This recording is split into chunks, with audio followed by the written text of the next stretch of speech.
Alors Nicolas Sénéchaud, je suis directeur général du SMICVAL. Alors vous êtes aujourd'hui sur le SMICVAL Market, qui est un nouvel équipement du SMICVAL. Sur cette commune, il y avait une ancienne déchetterie qui était obsolète, il fallait reconstruire un équipement.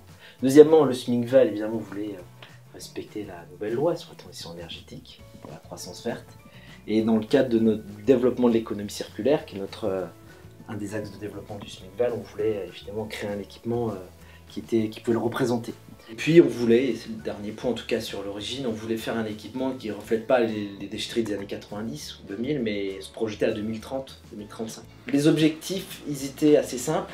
On voulait changer de paradigme, on voulait donner de la valeur aux déchets. On cherchait à évidemment aller plus loin dans la prévention, favoriser le don, l'échange, favoriser le recyclage. Et si les déchets devenaient des ressources, ben on allait forcément atteindre ces objectifs-là. Ça, c'était un premier objectif. Le deuxième, il était de développer de nouvelles filières localement.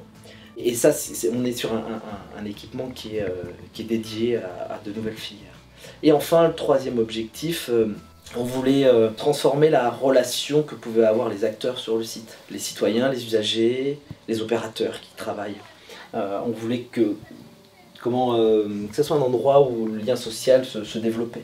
Alors c'est organisé comme une galerie marchande inversée. Alors, vous savez, ces galeries de bricolage par exemple, mais on a inversé le dispositif. Il y a une devise qui est donnez, prenez, recyclez. À chaque fois que vous allez déposer un objet, et ça c'est la grande nouveauté sur cet équipement, ou un matériau, vous allez pouvoir donner, prendre et recycler au même endroit.